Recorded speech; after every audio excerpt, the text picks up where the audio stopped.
Good morning, everyone. How are you all? Welcome to our education platform in Mathematical Methods Part 16. Mathematical मेथडच्या 16व्या भागात सर्व गुणी विद्यार्थी मित्रमैत्रिणींचं पुन्हा एकदा स्वागत करते. आपण मागच्या व्हिडिओजमध्ये रिझल्टंट व्हेक्टरची मॅग्निट्यूड फाइंड आउट करण्यासाठीचा फॉर्म्युला ऑब्टेन केला होता आणि त्यानंतर रिझल्टंट व्हेक्टरची डायरेक्शन फाइंड आउट करण्यासाठीचा फॉर्म्युला आपण ऑब्टेन केला होता. आठवतं आहे का? थीटा = tan इन्व्हर्स RY/RX असा फॉर्म्युला आपण मिळवला होता की ज्यात थीटा अँगलमुळं मला काय मिळत होती तर direction of resultant vector R⁻. त्याही आधीच्या काही व्हिडिओजमध्ये तुम्हाला आठवत असेल की आपण व्हेक्टर्सची ॲडिशन किंवा सबस्ट्रॅक्शन कशी करायची ते शिकलो. मग आता असाही विचार तुमच्या मनात येऊन गेला असेल की फक्त ॲडिशन किंवा सबस्ट्रॅक्शन केली म्हणजे झालं आहे का आता सगळं? तर नाही. काही वेळेस आपल्याला या व्हेक्टर्सचा प्रोडक्ट करावा लागेल, बरोबर आहे ना? म्हणजे व्हेक्टरची ॲडिशन करण्यासाठीचे 2 लॉज आपण शिकलो. एक होता ट्रायंगल लॉ, दुसरा होता पॅरलेलोग्राम लॉ. आणि आज प्रोडक्ट ऑफ व्हेक्टर्स आणि त्याच्या काही कॅरेक्टरिस्टिक्स आहेत त्या आपल्याला शिकायच्या आहेत. याआधी मला आठवलं तर मी सांगून ठेवते तुम्हाला की बऱ्याचशा 11वीच्या विद्यार्थिनी असं विचारत आहेत की फिजिक्सचा अभ्यास करणं थोडंसं डिफिकल्ट वाटत आहे. तर त्यांच्यासाठी मला सांगायचं आहे या व्हिडिओमध्ये की हे जे अवघड आणि सोपं असं जे काही तुम्ही म्हणता की आम्हाला वाटतं या विषयाच्या बाबतीत, ती फक्त आपली विचार करण्याची पद्धत असते. तो सोपेपणा, तो अवघडपणा आपल्या विचारातून प्रकट होत असतो. पण प्रत्यक्षात तुम्ही काम करायला, अभ्यास करायला, एखादा कॉन्सेप्ट समजून घ्यायला सुरुवात केली की मग तो अवघडपणा कुठे पळून जातो. ठीक आहे? म्हणजे मला तुमच्यात असं दिसायला नको की विषयाचा अभ्यास करायलाच मला अवघड जात आहे. तर असा तुम्ही विचार मुळीच करू नका मुलींनो. आपला व्ह्यू काय आहे त्या विषयाकडे बघण्याचा, तो बऱ्याचशा गोष्टी ठरवत असतो की आपल्याला अभ्यास करणं सोपं आहे किंवा अवघड आहे. ठीक आहे? तर आपण मुळीच फार अवघड शिकत नाही हे तुम्ही लक्षात घ्या की असं काही गहन अशा कॉन्सेप्ट नाही आहेत की जे आपल्याला खूप एफर्टने स्टडी कराव्या लागत आहेत. असं आपण मुळीच शिकत नाही. आपण सगळ्या बेसिक कॉन्सेप्ट्स शिकत आहोत. त्यामुळं कोणताही स्ट्रेस न घेता आपण सहज शिकणार आहोत असं तुमच्या डोक्यात असू देत. आपण काही जगावेगळं शिकत नाही आहोत. तर ज्या कॉन्सेप्ट आपल्याला 12वीला हेल्पफुल आहेत अशाच काही बेसिक कॉन्सेप्ट्स आपण 11वीमधून स्टडी करत असतो. ठीक आहे? तुम्हाला भीती वाटणं साहजिक आहे की ज्यावेळेस आपण पहिल्यांदा एखादा कंटेंट स्टडी करत असतो की काही वेळेस आपण पूर्वी शिकलेल्या भागाबरोबर त्याचं रिलेशन असतं आणि काही वेळेस मात्र नसतं. मग ज्यावेळेस ते नाही त्यावेळेस थोडीशी भीती वाटते. पण असं नाही की तो भाग अवघड आहे किंवा तो आपल्याला समजणारच नाही. तर हे तुम्ही मनातून काढून टाका. आपण अतिशय इंटरेस्टिंग, अतिशय चांगला असा विषय शिकत आहोत. ठीक आहे? तुमचा त्या विषयाकडे पाहण्याचा जो व्ह्यू आहे तो तुम्ही चेंज करा. तुम्हाला एखादी कॉन्सेप्ट जर समजली, अगदी ती खूप छान समजती आणि ती लक्षातसुद्धा राहते, अशी सिच्युएशन ज्यावेळेस तयार होईल त्यावेळेस तो विषय शिकणं तुम्हाला अतिशय गमतीचं आणि चांगलं वाटणार आहे. ठेवाल विश्वास माझ्यावर? करायचं काम सुरू? तर ठीक आहे. आजच्या लेक्चरमध्ये आपण शिकूयात प्रोडक्ट ऑफ व्हेक्टर्स. मी म्हणत होते की प्रत्येक वेळेस ॲडिशन केली की सबस्ट्रॅक्शन केली की मग आपलं काम झालं, असं होणार नाही. तर आपल्याला काही वेळेस व्हेक्टरचा प्रोडक्टसुद्धा घ्यावा लागेल, बरोबर आहे? मग प्रोडक्ट घेत असताना सुद्धा जसे ॲडिशनचे, सबस्ट्रॅक्शनचे काही रूल्स होते की जे आपण फॉलो करत ॲडिशन आणि सबस्ट्रॅक्शन करत होतो, तसंच आत्तासुद्धा प्रोडक्ट करत असताना सुद्धा मला काही रूल्सचा विचार करावा लागेल किंवा आपल्याला ते माहीत असावे लागतील. ठीक आहे? मग बघा, vectors of same type can be added or subtracted to get a resultant vector of the same type. एका सेम टाईप म्हणजे तुम्हाला माहिती आहे की सेम फिजिकल क्वांटिटी डिस्क्राईब करणारा, म्हणजे एक व्हेक्टर आहे. आपण म्हणतो की या व्हेक्टरने सपोज रिप्रेझेंट केली डिस्प्लेसमेंट. वाव, पेनही चालत नाही. बघा, या व्हेक्टरने रिप्रेझेंट केली डिस्प्लेसमेंट. ठीक आहे. दुसराही एक व्हेक्टर आहे, त्याने सुद्धा रिप्रेझेंट केली डिस्प्लेसमेंट. मग मला माहिती आहे की डिस्प्लेसमेंट ही काय आहे, तर व्हेक्टर क्वांटिटी आहे. मग आता आपण याला म्हणतोय, सपोज मी याला रिप्रेझेंट करते पी बारने आणि याला रिप्रेझेंट करते क्यू बारने. मग आहेत काय तर व्हेक्टर, एक तर मी ॲड करते किंवा मी काय करते ते सबस्ट्रॅक्ट करते. ॲडिशन केली काय किंवा सबस्ट्रॅक्शन केली काय, आलेलं जे उत्तर असणार आहे ते काय असणार आहे, तर डिस्प्लेसमेंटच असणार आहे. ओके. मग ही डिस्प्लेसमेंट ज्या दिशेने हे दोन व्हेक्टर चाललेले आहेत त्याच दिशेने जाणारे असणार आहे. ही अशी चालली. मग बघा, ॲडिशनमधून किंवा सबस्ट्रॅक्शनमधून मिळणारा जो रिझल्टंट व्हेक्टर असतो तोही ह्या दोन व्हेक्टरप्रमाणेच असतो. म्हणजे पी बारने डिस्प्लेसमेंट रिप्रेझेंट केली, क्यू बारने सुद्धा डिस्प्लेसमेंट रिप्रेझेंट केली, तर जो रिझल्टंट मिळेल तर तो काही व्हेलॉसिटी वगैरे ॲक्सेलरेशन रिप्रेझेंट करणार नाही, तर तो व्हेक्टरसुद्धा काय रिप्रेझेंट करेल, डिस्प्लेसमेंटच रिप्रेझेंट करेल. हे आठवतं आहे ना तुम्हाला? मी बऱ्याचदा बोलली होती, तुम्हाला आठवलंसुद्धा असेल ते आतापर्यंत. आता ज्यावेळेस आपण दोन वेगवेगळे व्हेक्टर्स, वेगवेगळ्या टाईपचे, डिफरंट टाईप, आता कळलं ना तुम्हाला कधी म्हणतोय आपण सेम टाईप, म्हणजे ज्यावेळेस vector same physical quantity describe करतोय, रिप्रेझेंट करतोय, त्यावेळेस आपण म्हणतो की दोन व्हेक्टर काय आहेत, तर सेम टाईप आहेत. आता डिफरंट टाईपचे व्हेक्टर्स ज्यावेळेस मला मल्टिप्लाय करायचे आहेत त्यावेळेस एक नवीन फिजिकल क्वांटिटी मला मिळते, की जी फिजिकल क्वांटिटी एक तर स्केलर असेल किंवा ती असेल व्हेक्टर. कळतंय मी काय बोलते ते? मी असं म्हटले की ज्यावेळेस आपण दोन व्हेक्टरची काय करतोय, मल्टिप्लिकेशन करतोय, म्हणजे त्यांचा काय करतोय, तर प्रोडक्ट घेतोय. बघा, असं तुम्हाला सोपं वाटतंय का? बघा, मी लिहिते. एक व्हेक्टर आहे, काही समजा, डिस्प्लेसमेंट आहे समजा, व्हेलॉसिटी आहे समजा, मोमेंटम आहे समजा. दुसरा ही एक व्हेक्टर आहे, वेगवेगळ्या टाईपचे आहेत.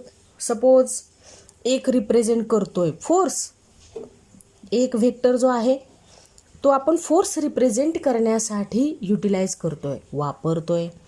दुसरा एक व्हेक्टर आहे, सपोज आपण डिस्प्लेसमेंट रिप्रेझेंट करण्यासाठी त्याला वापरतोय. डिस्प्लेसमेंट कशाने बरं रिप्रेझेंट करू मी आता? एक्सने, स्मॉल एक्सने रिप्रेझेंट करते. बघा, डिस्प्लेसमेंट हा सुद्धा काय आहे, तर व्हेक्टर पॅरामीटर आहे. फोर्ससुद्धा काय आहे, तर व्हेक्टर पॅरामीटर आहे.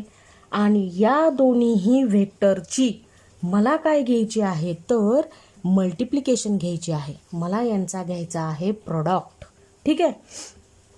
मग हा प्रोडक्ट मी घेते, तर माझं काय म्हणणं आहे किंवा मी काय म्हणते, तर या प्रोडक्टचं जे येणारं उत्तर असणार आहे, ह्या दोघांचा गुणाकार केल्यानंतर जे काही येईल इथं, एक तर ती क्वांटिटी असणार आहे स्केलर किंवा ती क्वांटिटी काय असेल, व्हेक्टर असेल. ठीक आहे. आणि एक तर ती स्केलर असेल किंवा ती काय असेल, तर व्हेक्टर असेल. पण प्रत्येक वेळेस प्रोडक्ट नंतर येणारा जो व्हेक्टर किंवा स्केलर असेल तो ह्या दोघांपैकी कुणाला तरी एकाला रिप्रेझेंट करेल असं नाही, तर तो वेगळीच फिजिकल क्वांटिटी रिप्रेझेंट करेल, की जी एक तर स्केलर असेल किंवा काय असेल, व्हेक्टर असेल. कळते का माझी बडबड? अवघड वाटते? सोपं करून सांगते. बघा, फोर्स आहे multiplied by displacement. Force multiplied by displacement आठवलं का तुम्हाला? काय वर्क डन आहे, हो की नाही? आठवलं? म्हणजे फोर्सने डिस्प्लेसमेंटला मल्टिप्लाय केलं की येणारं जे उत्तर आहे ते काय असायला पाहिजे, तर वर्क असायला पाहिजे, हो की नाही? आता बघा बरं, फोर्स ही व्हेक्टर क्वांटिटी, डिस्प्लेसमेंट ही सुद्धा व्हेक्टर क्वांटिटी, पण या दोघांचा प्रोडक्ट जी वर्क नावाची क्वांटिटी आलेली आहे, फिजिकल क्वांटिटी आलेली आहे, ती ना फोर्स आहे ना ती डिस्प्लेसमेंट आहे. जसं आपण ॲडिशनमध्ये करत होतो, 2 डिस्प्लेसमेंट ॲड केल्या तर तिसरीसुद्धा काय येत होती, तर डिस्प्लेसमेंट येत होती. म्हणजे रिझल्टंट डिस्प्लेसमेंट व्हेक्टरच होता. 2 फोर्स ॲड केले तर येणारा जो रिझल्टंट आहे तो फोर्स व्हेक्टरच होता. इथं मात्र तसं होत नाही. इथं 2 व्हेक्टरचं ज्यावेळेस मी मल्टिप्लिकेशन घेते, प्रॉडक्ट मी घेते, त्यांचा प्रॉडक्ट घेते, त्यावेळेस येणारी जी फिजिकल क्वांटिटी आहे ती डिफरंट फिजिकल क्वांटिटी आहे.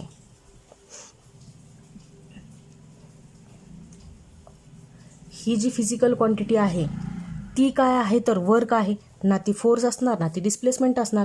ती कुठली तरी वेगळीच फिजिकल क्वांटिटी आली की ज्याला तुम्ही काय म्हणताय, वर्क म्हणताय. आता तुम्ही मला सांगा, हा वर्क स्केलर आहे का व्हेक्टर आहे? वर्क ही काय आहे, तर स्केलर क्वांटिटी आहे. आलंय तुमच्या लक्षात मला काय म्हणायचं आहे ते?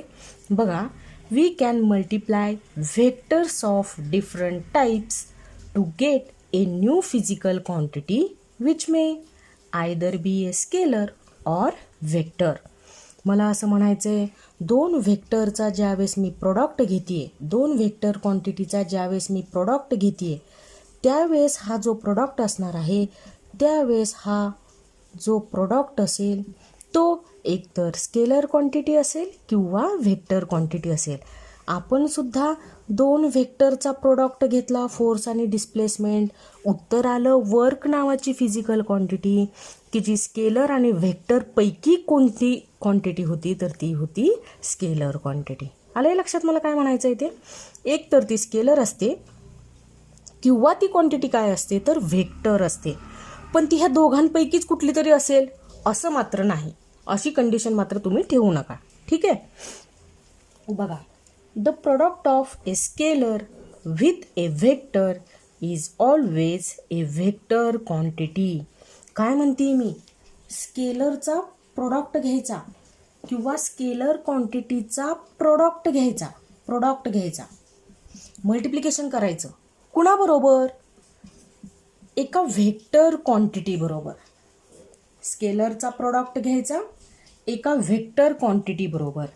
येणारं उत्तर नेहमीच काय असेल, तर व्हेक्टर क्वांटिटी असेल. राहील लक्षात तुमच्या? When vector is multiplied to another vector, then we get the resultant as either scalar or vector. पण एका व्हेक्टरचा दुसऱ्या एका व्हेक्टर बरोबर जर तुम्ही प्रोडक्ट घेताय, इथं आपण डिस्कस केलेल्या केससारखं, तर व्हेक्टरचा व्हेक्टर बरोबर घेतलेला जो प्रोडक्ट असणार आहे तो मात्र काय असेल, एक तर स्केलर क्वांटिटी असेल किंवा काय असेल, व्हेक्टर क्वांटिटी असेल. राहील लक्षात? स्केलरचा व्हेक्टर बरोबर प्रोडक्ट घेतला तर येणारं उत्तर नेहमीच कसं असेल, तर व्हेक्टर क्वांटिटीच असेल. व्हेक्टरचा व्हेक्टर बरोबर प्रोडक्ट घेतला तर येणारं उत्तर हे एकतर स्केलर असेल किंवा काय असेल, व्हेक्टर असेल. ठीक आहे. मग आता येणारं उत्तर हे काय आहे, तर काही वेळेस स्केलर आहे आणि काही वेळेस व्हेक्टर आहे. The resultant is a scalar quantity, then the product is called scalar product. पण मग आता आलेलं जे उत्तर आहे, एका व्हेक्टरचा दुसऱ्या व्हेक्टर बरोबर घेतलेला प्रोडक्ट, हे उत्तर ज्यावेळेस एक स्केलर क्वांटिटी येईल त्यावेळेस तुम्ही म्हणायचं, तुम्ही केलं काय, तर तुम्ही केला स्केलर प्रोडक्ट. कळतंय? म्हणजे त्या गुणाकाराला ना एक आपण लेबल चिकटवतोय, त्या गुणाकाराला काहीतरी म्हणतोय आपण. जर व्हेक्टरचा व्हेक्टर बरोबर घेतलेला प्रोडक्ट, व्हेक्टरचा प्रोडक्टसाठी मी असा क्रॉस वापरते बरं का, प्रत्येक वेळेस तो राहणार नाही, पण आता प्रोडक्टसाठी थोड्या वेळ आपण क्रॉस करूयात की ज्यामुळे तुम्हाला कळेल की आपण मल्टिप्लिकेशन घेतोय किंवा आपण प्रोडक्ट घेतोय. व्हेक्टरचा व्हेक्टर बरोबर घेतलेला प्रोडक्ट ज्यावेळेस एक स्केलर क्वांटिटी येईल त्यावेळेस ह्या गुणाकाराला या प्रॉडक्टला, या मल्टिप्लिकेशनला तुम्ही काय म्हणायचं तर स्केलर प्रॉडक्ट म्हणायचं. स्केलर प्रॉडक्ट राहील लक्षात. In the other way the resultant quantity is a vector quantity, then the product is called vector product. आता आपण असं म्हणतो की व्हेक्टरचा व्हेक्टर बरोबर घेतलेला प्रोडक्ट प्रत्येक वेळेस स्केलरच असेल किंवा प्रत्येक वेळेस व्हेक्टरच असेल असं नाही. काही वेळेस स्केलर असेल, काही वेळेस व्हेक्टर असेल. मग आता व्हेक्टरची व्हेक्टर बरोबर घेतलेली मल्टिप्लिकेशन किंवा प्रोडक्ट म्हणा तुम्ही, हा ज्यावेळेस एक व्हेक्टर क्वांटिटी येईल त्यावेळेस या गुणाकाराला किंवा या मल्टिप्लिकेशनला तुम्ही म्हणायचं व्हेक्टर प्रॉडक्ट. राहील लक्षात. बघा, प्रत्येक वेळेस ॲडिशन किंवा सबस्ट्रॅक्शनच करू आपण दोन व्हेक्टरची असं नाही. काही वेळेस अशी सुद्धा वेळ येईल आपल्यावरती की आपल्याला दोन क्वांटिटीज व्हेक्टर आहेत आणि त्यांचा काय करावा लागतोय तर गुणाकार घ्यावा लागतोय. बरोबर आहे ना. डिराईव्ह क्वांटिटी तुम्ही शिकला, डिराईव्ड फिजिकल क्वांटिटी, की फंडामेंटल क्वांटिटीची मदत घेऊन फंडामेंटल क्वांटिटीचा गुणाकार करून किंवा डिव्हायडेशन करून आपल्याला ह्या डिराईव्ड फिजिकल क्वांटिटी मिळतात. त्या फंडामेंटल क्वांटिटी एकतर स्केलर असतात किंवा त्या व्हेक्टर असतात. मग आपण डिराईव्ड क्वांटिटी मिळवत असताना एकतर त्या स्केलरचा प्रोडक्ट करतो किंवा व्हेक्टरचा प्रोडक्ट घेतो किंवा डिव्हिजन घेतो किंवा व्हेक्टरची डिव्हिजन घेतो किंवा मल्टिप्लिकेशन घेतो. आपण खूप साऱ्या प्रकारांनी काम करतो. मग असं होऊ शकतं ना की आज आपण ह्या कंडिशन डिस्कस करतोय की स्केलरचा प्रोडक्ट व्हेक्टर बरोबर घेतला की तो नेहमीच काय असेल तर स्केलर असेल.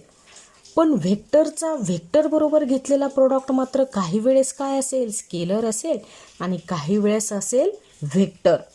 ज्या वेळेस दोन व्हेक्टरची मल्टिप्लिकेशन एक स्केलर क्वांटिटी येईल, जसं मी आता म्हटलं होतं force multiplied by displacement. Force काय आहे तर व्हेक्टर क्वांटिटी आहे, डिस्प्लेसमेंट काय आहे तर व्हेक्टर क्वांटिटी आहे, आणि यांची मल्टिप्लिकेशन करून जी वर्क डन नावाची क्वांटिटी येते, वर्क नावाची फिजिकल क्वांटिटी येते, ती मात्र काय आहे तर स्केलर आहे.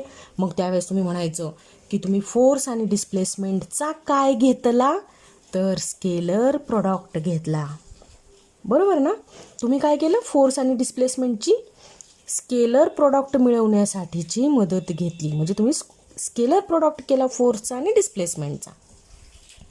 ज्यावेळेस तुम्ही व्हेक्टरने व्हेक्टरला मल्टिप्लाय कराल त्यावेळेस आलेली फिजिकल क्वांटिटी जर व्हेक्टर क्वांटिटी असेल तर त्यावेळेस तुम्ही असं म्हणायचं की तुम्ही त्या दोन व्हेक्टरचा काय घेतला तर व्हेक्टर प्रॉडक्ट घेतला. बरोबर ना. मग बघा, आता आपण शिकूयात, आपण बोलूयात आता scalar product of two vectors. बघा, दोन व्हेक्टरचे मी काय करील मल्टिप्लिकेशन करील आणि आलेलं उत्तर काय असेल तर एक स्केलर फिजिकल क्वांटिटी असेल. तर असं केव्हा केव्हा होतं आणि ही फिजिकल क्वांटिटी आपल्याला काय मिळवून देते त्याबद्दल आपण बोलूयात. बघा, the scalar product of two non zero vectors. Non zero असायला हवेत ना. जर मॅग्निट्यूड झिरो असेल दोन्ही व्हेक्टरची, झिरोने मल्टिप्लाइड बाय झिरो केलं तर आलेलं उत्तर काय असणार आहे झिरोच असणार आहे. आणि मग झिरोवरून मला कळणार नाही की ते स्केलर आहे का व्हेक्टर आहे ते. बरोबर ना. मग बघा, द स्केलर प्रोडक्ट करायचं आहे म्हणजे दोन व्हेक्टर्स नॉन झिरो असावे लागतील, काहीतरी मॅग्निट्यूड असावे लागेल त्यांना. Non zero vectors is defined as the product of magnitude of two vectors and cosine of the angle between two vectors. बघा, स्केलर प्रोडक्ट आपण कसा डिफाईन करतोय तर दोन व्हेक्टरचा स्केलर प्रोडक्ट काय असतो तर त्या दोन व्हेक्टरच्या मॅग्निट्यूडची मल्टिप्लिकेशन असते आणि त्यांच्यामध्ये जो अँगल तयार होईल त्याचा कोसाइन अँगल आपल्याला पाहायचा असतो. माझ्या लॉग टेबलच्या दुसऱ्या भागामध्ये मी तुम्हाला शिकवलं आहे साईन कसा पाहायचा, साईन इन्व्हर्स कसा बघायचा एखाद्या अँगलचा, कोसाईन अँगल कसा बघायचा, कॉस इन्व्हर्स कसा बघायचा, तसंच मी टॅनसाठी सुद्धा शिकवलं तुम्हाला. टँजंट ऑफ अँगल कसा बघायचा, इन्व्हर्स ऑफ टॅन थिटा कसा बघायचा. मग हे तर तुमच्या हाताशी आहेच आणि आता आपल्याला त्याची इथं गरज लागणार आहे. ठीक आहे, मी काय शिकवते तुम्हाला, scalar product of two vectors.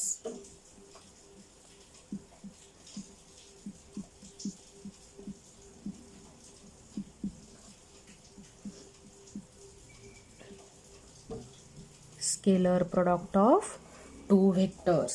बघा, दोन व्हेक्टर आहेत आणि त्यांचा मला घ्यायचा आहे स्केलर प्रोडक्ट. आता राहत आहे का तुमच्या डोक्यात, स्केलर प्रोडक्ट कधी म्हणतोय, एका व्हेक्टरने दुसऱ्या व्हेक्टरला मी काय करते बरं, मल्टिप्लाय करते आणि येणारं उत्तर मात्र काय येतंय, तर स्केलर क्वांटिटी येते. अशा वेळेस तुम्ही दोन व्हेक्टरचं काय केलं म्हणणार आहात, स्केलर प्रोडक्ट केला म्हणणार आहात. ठीक आहे, आणि मग हा स्केलर प्रोडक्ट मी डिफाईन करते कसा, तर मॅग्निट्यूड ऑफ टू व्हेक्टर्स, की ज्यांच्या मॅग्निट्यूडचं मला काय करायचं आहे, प्रोडक्ट घ्यायचं आहे. म्हणून मला असं म्हणावं लागेल, product of magnitude of two vectors and cosine of angle between that two vectors. बघा, एक व्हेक्टर आहे माझ्याकडं पी बार, ठीक आहे, आणि दुसरा व्हेक्टर आहे क्यू बार, आणि यांचं मला करायचं आहे मल्टिप्लिकेशन. मल्टिप्लिकेशनसाठी आता आपण वापरूया थोडा वेळ हे साईन, तुम्हाला कळेल की नंतर आपण ह्याला काढून टाकणार आहोत. एका व्हेक्टरने की जो पी बार आहे, दुसऱ्या व्हेक्टरला की जो क्यू बार आहे, मी काय केलं तर गुणलं, मल्टिप्लाय केलं, मी त्यांचा प्रोडक्ट घेतला. तर तो प्रोडक्ट काय येईल, त्या प्रोडक्टचं उत्तर काय असणार आहे, गुणाकार काय येणार आहे पी बार आणि क्यू बारचा, तर पी आणि क्यूची मॅग्निट्यूड. बघा, मी मॅग्निट्यूड लिहिते ना, म्हणून मी इथं बार नाही लिहिणार. जर मला बार लिहिला वरती, मी बार लिहिलाच पी बार आणि क्यू बार, तर याचा अर्थ असा असेल की मी तिथे एक व्हेक्टर रिप्रेझेंट करते की ज्याला मॅग्निट्यूड आहे आणि त्याला काय आहे तर डायरेक्शनसुद्धा आहे. बरोबर ना. मग बघा, हा पी आणि क्यू या दोन व्हेक्टरची मॅग्निट्यूड असेल आणि अजून एक तिसरा पॅरामीटर आहे की ज्याने ह्या पी क्यूला मला गुणावं लागेल, तो म्हणजे असेल cos of theta.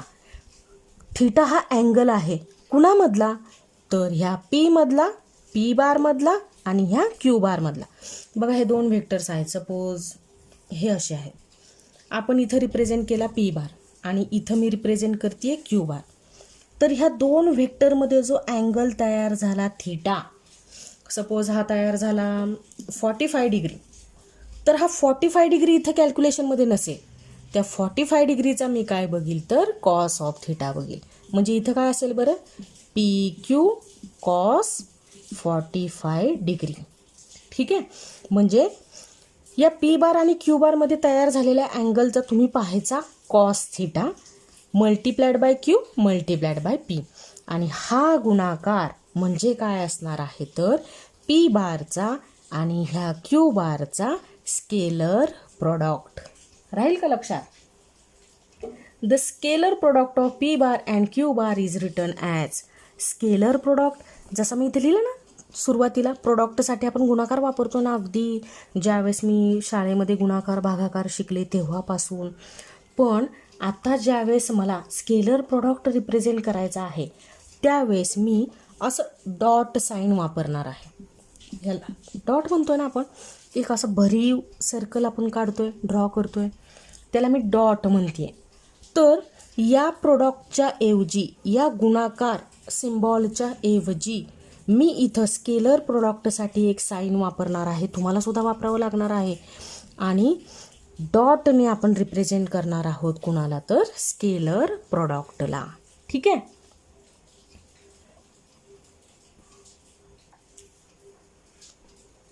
Scalar product represent करण्यासाठी मी इथं डॉट वापरते, डॉट साईनची मी मदत घेतली. डॉट साईन आपण वापरतोय, म्हणूनच या स्केलर प्रोडक्टला तुम्ही डॉट प्रोडक्ट असं सुद्धा म्हणू शकता. Dot product of two vectors, किंवा तुम्ही असंही म्हणू शकता scalar product of two vectors. आणि scalar product of two vectors मी कसा रिप्रेझेंट करेन, मला लगेच कसं काय समजेल की हा स्केलर प्रोडक्ट आहे, तर हा डॉट पाहून मला समजून येणार आहे की दोन व्हेक्टर्स आहेत, त्यांचा गुणाकार केला, त्यांचा प्रोडक्ट केला, त्यांचं मल्टिप्लिकेशन केलं. आणि ते मल्टिप्लिकेशन स्केलर प्रोडक्ट आहे, म्हणजे येणार जे उत्तर आहे ती एक स्केलर क्वांटिटी आहे. ते मला कशाला पाहून कळलं, तर ह्या डॉटला पाहून कळलं. मला जसं कळतंय तसं तुम्हीही लक्षात ठेवाल. ठीक आहे, ठेवाल लक्षात. बघा, आता मी मगाशी एक एक्झाम्पल दिलं होतं ना तुम्हाला, की आपण काय करतोय, फोर्सला मल्टिप्लाय करतोय. कशाने, तर डिस्प्लेसमेंटने. आणि फोर्स मल्टिप्लाइड बाय डिस्प्लेसमेंट, येणारं उत्तर काय येतंय, तर वर्क येते. वर्क नावाची फिजिकल क्वांटिटी येते. मग फोर्स ही व्हेक्टर क्वांटिटी आहे, डिस्प्लेसमेंट ही व्हेक्टर क्वांटिटी आहे, आणि येणारं उत्तर मी बघितलं तर काय आहे, स्केलर क्वांटिटी आहे. मग आत्ता सांगा बघू, मी यांच्यामध्ये कोणतं साईन वापरेल, तर हे डॉट साईन वापरेल. आणि मी सांगेन की फोर्स आणि डिस्प्लेसमेंट यांच्यामध्ये काय आहे, तर डॉट प्रोडक्ट आहे किंवा स्केलर प्रोडक्ट आहे का, तर येणारं उत्तर हे काय आहे, एक स्केलर क्वांटिटी आहे. मग मी लिहिल कसं बरं हे, तर बघा, एफ बार फोर्स आहे, व्हेक्टर क्वांटिटी आहे, म्हणून मी एफ बार लिहिला. इथं मी डॉट करील, म्हणजे मी सांगेल की गुणाकार आहे, पण हा गुणाकार म्हणजे स्केलर प्रोडक्ट आहे किंवा डॉट प्रोडक्ट आहे. कोणाबरोबर घेतलेला, तर डिस्प्लेसमेंट बरोबर घेतलेला. डिस्प्लेसमेंट मगाशी आपण स्मॉल एक्सने रिप्रेझेंट केली होती, मग मी इथंही करते. असं नाही की हार्ड अँड फास्ट रूल की तुम्ही ती एक्सनेच रिप्रेझेंट करा. मला डिस्प्लेसमेंट रिप्रेझेंट करण्यासाठी एक्स आठवलं, मी एक्स लिहिला. बघा, मी इथं लिहिलं X bar, force bar, F bar, dot product, X bar, की जी काय येते, एक स्केलर क्वांटिटी येते. म्हणजे वर्कला बार लिहायचा नाही. म्हणजे वर्क डन काय असेल, तर फोर्स आणि डिस्प्लेसमेंट या दोन व्हेक्टरचा डॉट प्रोडक्ट असेल किंवा स्केलर प्रोडक्ट असेल. समजलंय? हे तर नाही ना अवघड वाटलं कुणाला? ठीक आहे, अवघड जर वाटलं तर हा व्हिडिओ पुन्हा पाहायचा, म्हणजे कॉन्सेप्ट क्लिअर करत करत करत लक्षात ठेवण्याचा हळूहळू प्रयत्न करायचा, म्हणजे आपल्याला तशी सवय लागते आणि मग आपल्याला एखादा कॉन्सेप्ट अवघड वाटत नाही. कराल ना तसा प्रयत्न? ठीक आहे, भेटूयात आपल्या पुढच्या व्हिडिओमध्ये. या स्केलर प्रोडक्टच्या काही कॅरेक्टरिस्टिक्स मला तुम्हाला शिकवायच्या आहेत, त्या मी तुम्हाला नेक्स्ट व्हिडिओमध्ये शिकवेल. तोपर्यंत टेक केअर, बाय.